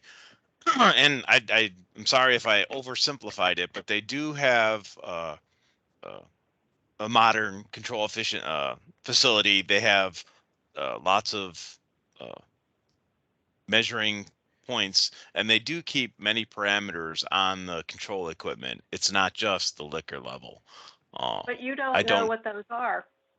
Oh, I apologize. I'm relatively new to this position. Tim has been working. It is in the permit. We annually look at the reports. No, the only thing in the, I beg your pardon, the only thing in the permit is to measure the liquor level. There is not a single other variable, and many other sterilization facilities do measure some of these other variables. I have little faith that the state would know if it was running at 95% or 99% efficiency if they only measure once a year, and the only required reportable measure that the state observes is the liquor level. That's all that's in the permit for a scrubber in New York. Well, we are currently working on trying to improve everything, and there will be more conditions. We're trying to So the permit is currently up for renewal, and we are working to try and get the levels significantly lower now that we know what the health risk is. Hey, Yeah, I Mary, want to this- add to that too. Thank you for your comments. We understand your concern about additional enhanced monitoring for the facility operation. So as part of this renewal, we'll be reviewing the facility updated emission information, as well as the controls and the monitoring information, and to enhance our permit as part of this renewal process. Yeah, Thanks. it seems like the best strategy would be to go to the company that makes the scrubber and ask them what are the variables that ensure that it runs at 99.9% efficiency. And whatever those variables are the variables A, that the plant should measure, B, that they should report to the state, and C, that the state should monitor.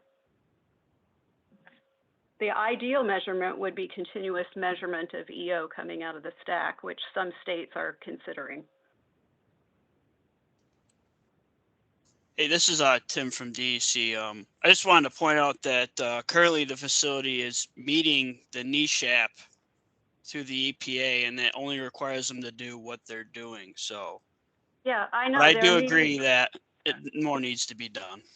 Yeah, they're meeting the legal requirements. There's no doubt about it. But again, like I described, if you're baking a cake and the only thing you do is say it's got to be 2 inches, the batter has to be 2 inches deep, you have no control.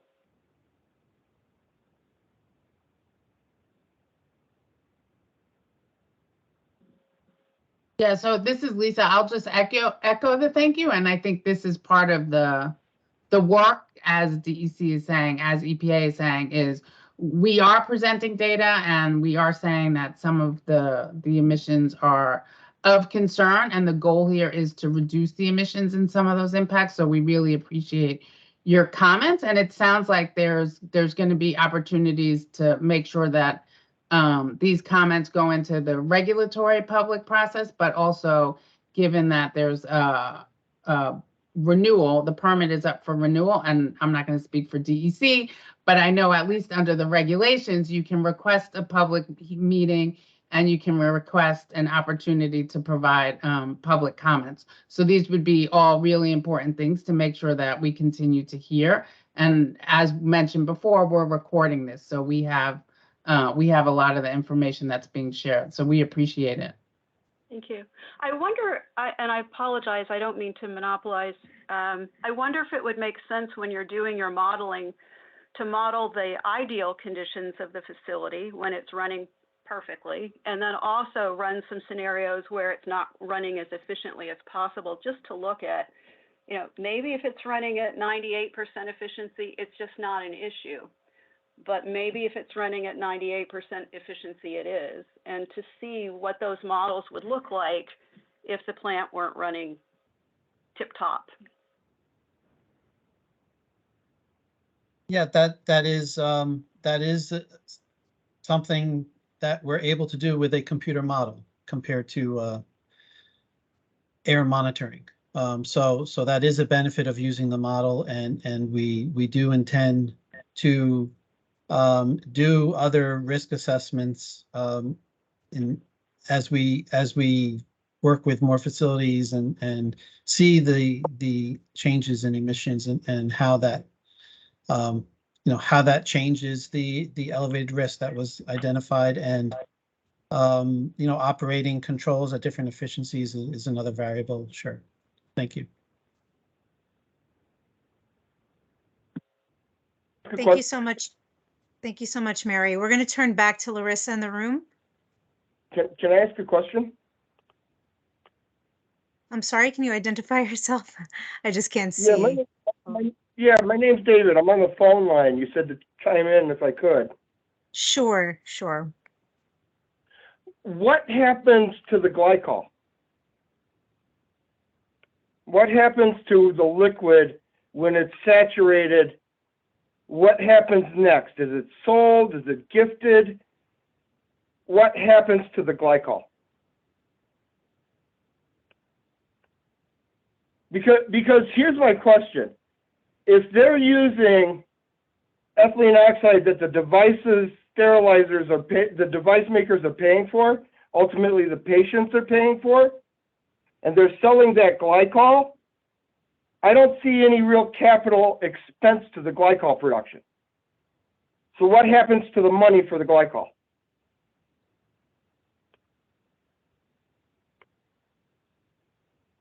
I don't think anyone can on this call can answer that question, but correct me if I'm wrong. I'm not, since you're on the phone, you can't see. I'm sorry, since you're on the phone, you know, we're trying to share the answers, and I'm not sure anyone has an answer to that question. So maybe we could get back to you on that, or the company could answer it. I don't know. So you guys, you know, you're the EPA, and you have this hazardous liquid that they're making in this plant. And you guys can't tell me what happens to it after they make it. Well, actually the facility, and I should step in, this is Brian. The facility, they acquire this ethylene oxide. They don't. No, I'm asking what happens to the glycol, the antifreeze. Okay. I don't believe they produce antifreeze. I believe they only sterilize medical equipment at this facility. No. Let me even the playing ground for you. I was one of their ethylene oxide engineers for Sterigenics. So I'm speaking from experience. Okay, so then we're gonna have to get back to you.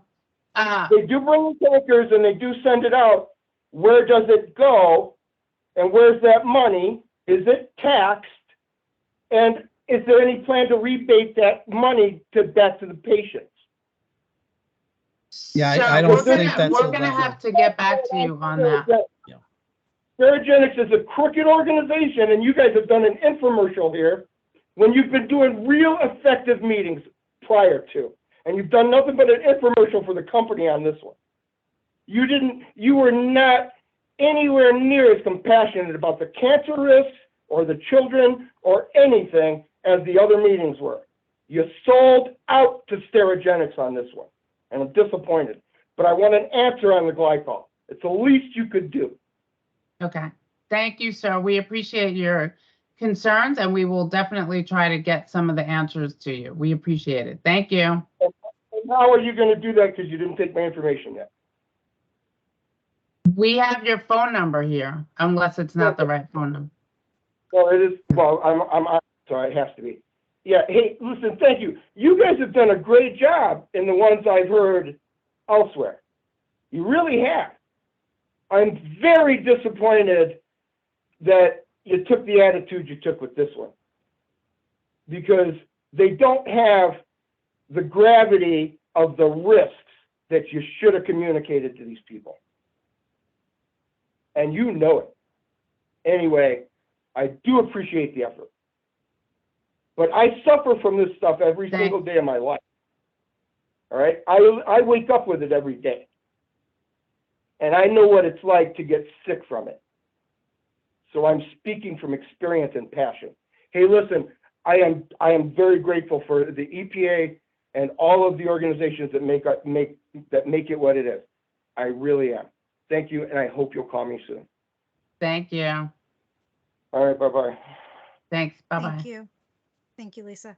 I know that there are some hands and there are some people that are on the phone and virtual that want to ask questions, but the folks in the room have been waiting patiently. We interrupted them a couple of times. So Larissa, please, if you want to turn back to the folks in the room.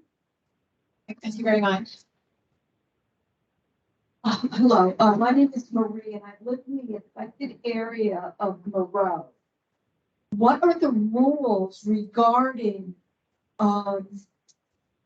other businesses that release toxins into the air when an area has already been affected and you know people are getting sick, you know people are, you're doing this announcement expressing that you're giving us caution. What are there any new rules to protect people even further? Because I know there's other industries clamoring to come into the area and do the same thing this company is doing.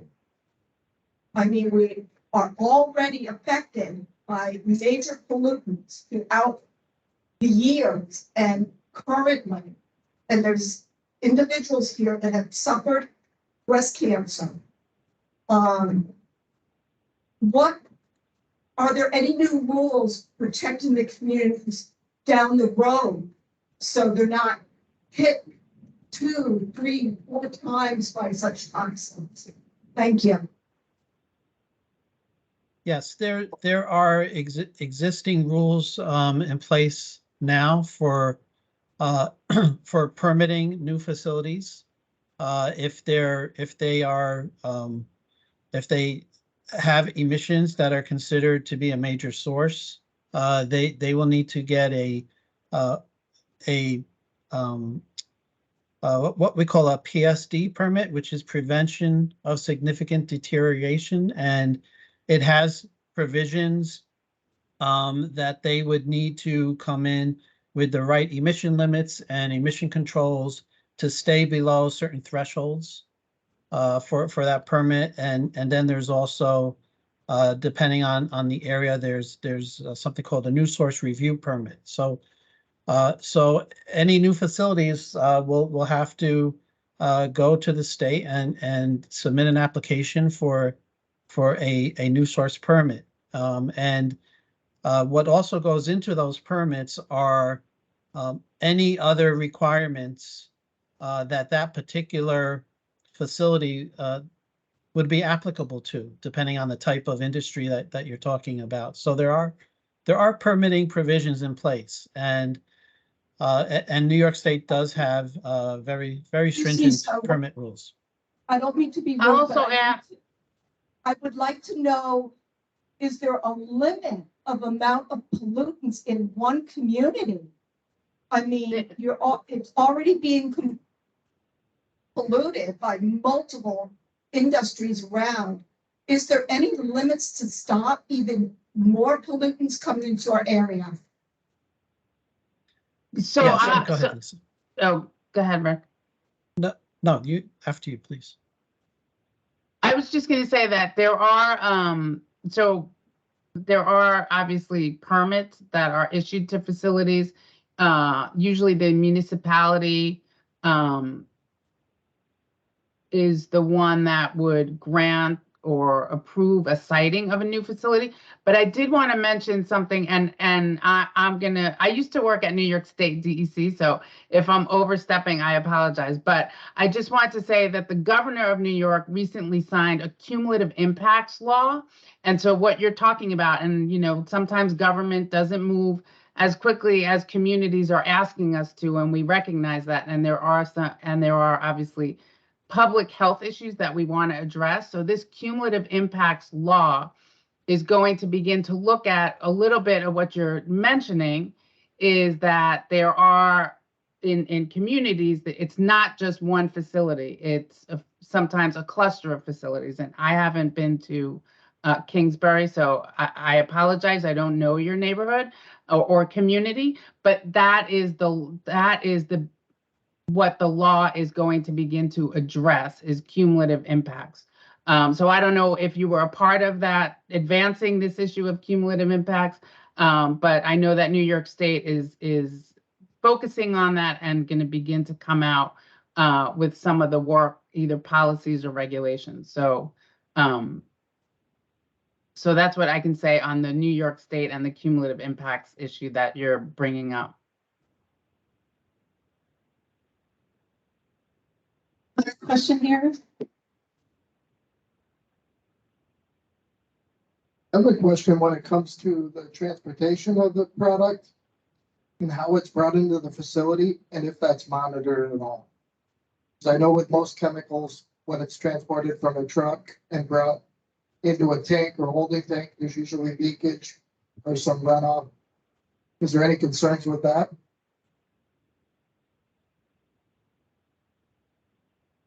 Yeah, I can Are you? I can answer the question. Just yeah. Yeah, it's Paul from DEC. Just from recent visits we've had with the facility, I do know that ethylene oxide is a potentially explosive compound. So there is a lot of transportation rules for it. So it is transported in large stainless steel drum, like similar in size to like a 55-gallon drum, but there is very protective of the explosion risk, and then it is properly sealed. So it's not coming like in a big tanker truck. It's in like highly protective 55-gallon steel drums that are safe for transport.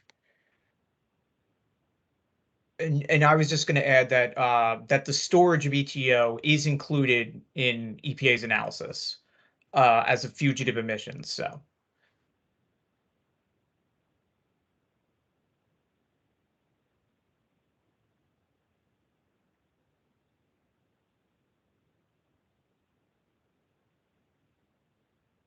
I think we're back to you, Shreen. Okay, thank you, Larissa. We do have a hand up, Sarah Cam. I'm sorry if I pronounced your name wrong. Hi, that's correct. My name is Sarah Cam, and I'm an Assistant Attorney General with the New York State Office of the Attorney General. And we have previously joined a coalition of states in urging EPA to revise standards to adequately protect public health and the environment from the risks posed by ethylene oxide. We look forward to reviewing the proposed rules and will plan on commenting on those rules. And thank you very much for holding this meeting today. Thank you. Thank you. I Thank don't you. see, sorry, Lisa. I don't see any other hands, but I just wanted to see if anybody had additional questions. Sabina, I believe there were some questions that came into the chat. Do you want to jump in here and ask some of these questions? Yeah, thank you, Shireen. If the facility has been open for 29 years and the risk is not present until there is 70 years of continued exposure, does that mean A, that no one in this area is at risk, and B, that they would only be potentially at risk if they were in the quote blue area from the map, if they were exposed for another 41 years? I can try to answer some of that. So our analysis did not break down the risk by years. It was designed to look at the 70 years in its entirety. And that was so that we could be sure that we were including that lifetime of exposure. And that's the conservative way that we do our risk analysis. As far as being located in the blue area, that's where the computer model is saying if you're exposed to this amount of ETO emissions over that 70-year lifetime, that is where we see the risks that are near EPA's benchmark of 100 in a million. If you're beyond that area, then the risk is less than 100 in a million. And then if you've lived in the area less than 70 years, we can say that your risk is reduced as well. Thanks, Rick. Another question about the risk. How close is the Sterigenics facility in Kingsbury to the 23 sites that have EPA's primary focus?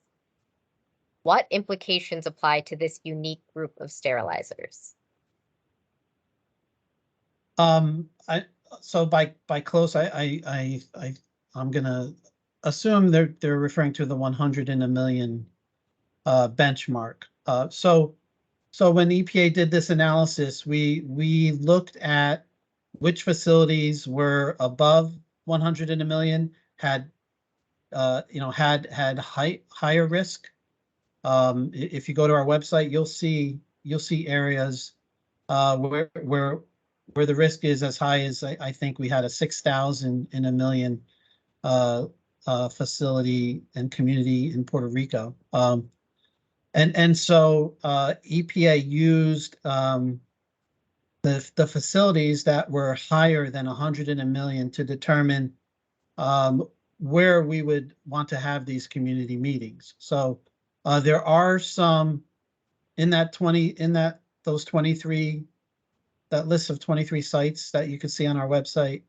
There are some that are around the same benchmark number of 100 in a million. So I think as far as comparing Sterigenics to those other 23, we're kind of right there. But obviously not higher than 100, I think is the best way I could try to answer that. Thanks, Rick. And I think there was a question in the chat to see the modeled risk map, Isabel, if you want to just pull that up. And then also the speaker from the New York State Attorney General's office, if you could just share your name, and we'll also reach out to you to get your contact information so we can share it broadly. But if you wouldn't mind. Sure. My name is Sarah Cam, SARAHKAM.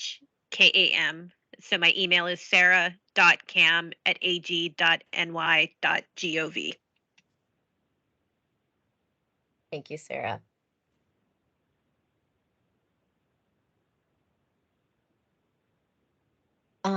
Another question from the chat. Can you say more about the fugitive emissions in the EPA modeling? How does the EPA develop these assumptions and apply them to different facilities? Will those assumptions change with future research? Sure. Yes. Oh, go ahead, Brian. You can take it, Rick, and I can add Okay. anything. I was just going to clarify. So the fugitive emissions information did come from facilities. We did not get information from all facilities on fugitive emissions, but we did base. So in the model, we used a default emission factor for fugitive emissions. And so we, in some cases, we thought that was a better representation of what was happening at facilities. We used the default emission factor for fugitives for this Sterigenics facility. We just couldn't verify the number that we were provided by the facility. So we used an emission factor. And that was what was used in the model for many facilities in our analysis. We are continuing to get more information and with any type of development of emission inventories, we're always striving to improve that data. So we'll continue to look at that and we'll look to find probably through our proposed rulemaking better provisions to obtain that information so we could improve our analyses. Yeah, and I just want to add that regarding the fugitive emissions, EPA looked at every step in the process. So that's from the storage of EtO in the drums, to the dispensing of EtO to the sterilizer chamber, the vacuum pumps which evacuate the EtO, and then once it leaves the sterilizing chamber before it's the aeration room, and then post aeration room if there is anything left on the product as it's moved to the process area where it waits to ship. So EPA did look at all of these different factors to make sure we are covering the basis for any sort of fugitive emissions in the sterilization process.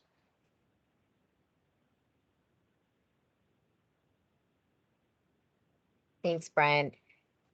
And there was a question in the chat about the risk numbers. Did you share the elevated risk figure that the Kingsbury facility has? For example, X out of 1 million. Yes, it's 101 million.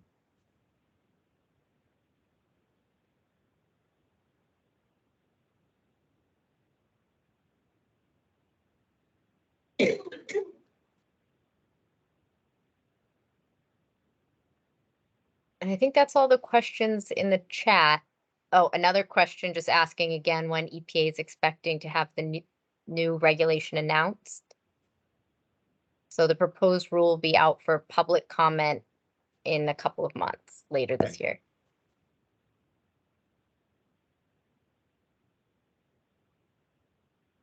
Do you have another question here in the room? I just want to ask about lab testing. Lab testing, that's still a specialized lab order, right? It can't be done just any place.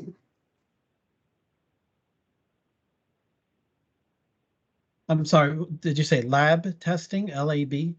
Lab order for people. Yeah, I don't think we have any information to answer that question.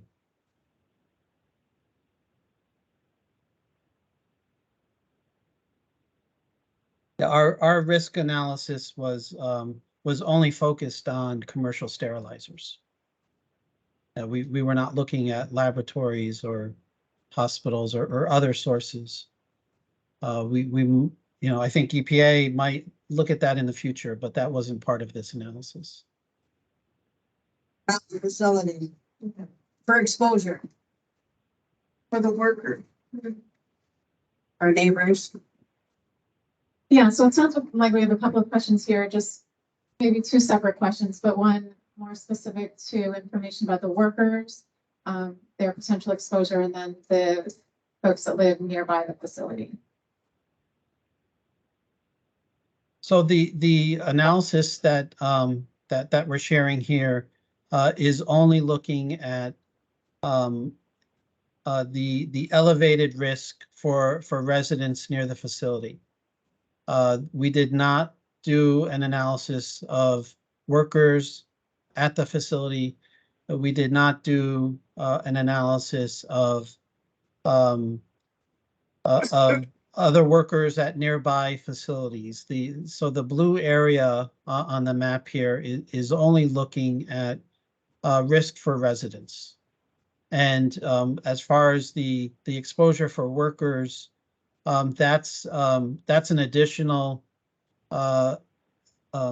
analysis that other parts of EPA are still in the process of working on as we work on the pesticides rule.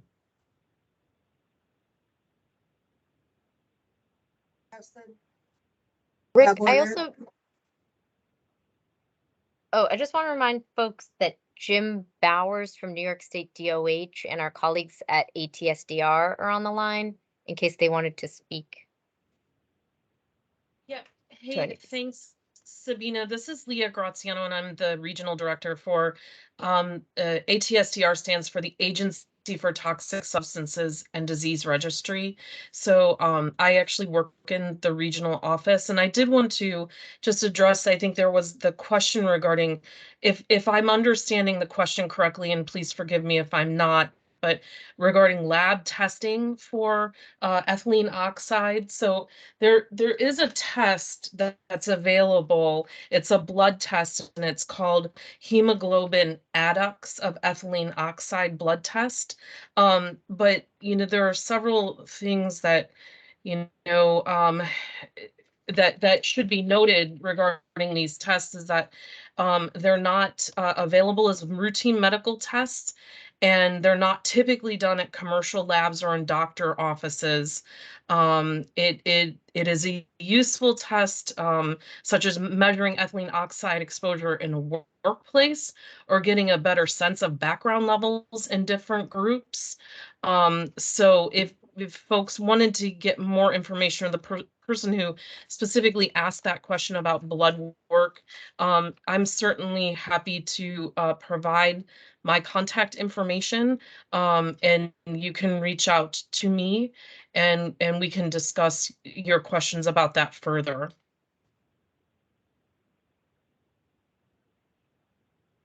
Thanks, Leah. I completely misunderstood that question. Thank you. I'm not sure that I hope that I was answering that appropriately for the person who asked that question. Yes, you did. Thank you.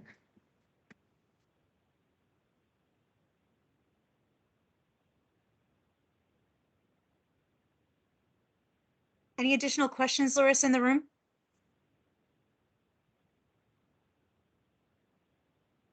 No, I don't think so. Thank you. Thank you. Sabina, I do see a couple more questions and comments in the chat. I don't know if you want to jump in here and Yeah, speak them aloud. Thank you. Since 1994 and the original permit application, the facility has, I think this increased capacity. Has this triggered a new source review? My understanding is they have a New York State air facility permit, and that is now up for renewal. The permits are only good for so long, and so so that's I believe what's triggering the new permit process. But if I'm wrong, TEC, please correct me. No, that's right. They're our state facility permits are only good for 10 years. And so, yeah, they're up for renewal, and we're trying to keep the risk low. They are making efforts to reduce their use, and we are trying to get more controls on the fugitives. So thanks, Paul. This is Tim from, sorry, go ahead. Go ahead, Tim. I was gonna say, correct me if I'm wrong, Rick, but the NESHAP was finalized, the existing one in 94, and they have met that, well, have had to meet those regulations since then, so they're really not a new source. Right. I agree with that. The state permit has the ethylene oxide usage limit. I am not aware that the facility has exceeded that limit or exceeded their capacity so far.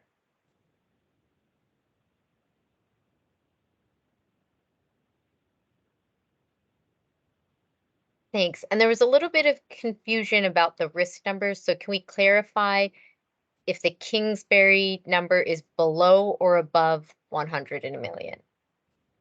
It's right at 100 in a million. And that's why if you look at our website, there's a section of sterilizers that we say have elevated risk. That's the 23, and they are above 100 in a million. And then we also list other sterilizers that were not above 100 in a million. Sterigenics, we did some additional analysis, and we found them to be right at 100 in a million.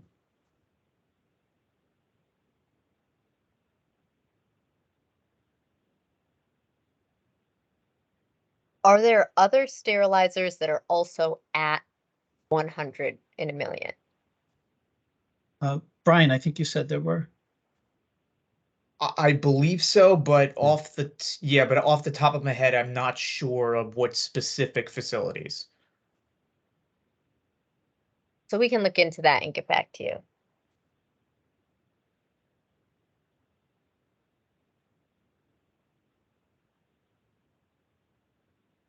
I think I've covered all the questions from the chat. Some additional comments about the importance of the efficiency of the wet scrubber. Can we just put the email up again and the contact? So once again, yeah, thanks. We just want to make sure that as you're leaving, if there are lingering questions or something comes up that you forgot to ask, please do submit it. And we'll continue to reach out. And then some people were going to email with their information so we could get back to folks on some of the questions that were raised, and we didn't have all the answers. So we'll be able to get back to folks. But I didn't see anything else.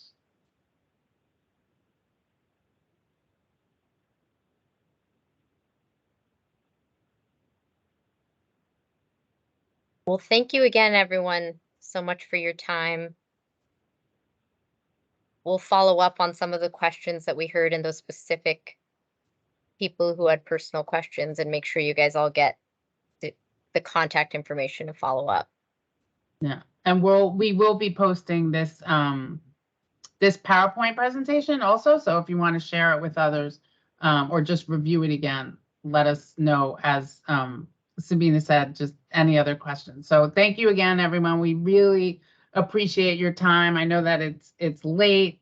It's probably after a long day for many, but we really do appreciate and really want this kind of input as we move forward. And as we began, we said this conversation will continue. So thank you again, everyone. And thank you, Larissa and Shireen and Sabina, for helping to run the show. Bye. Thank you. Thank you, everyone. Thanks.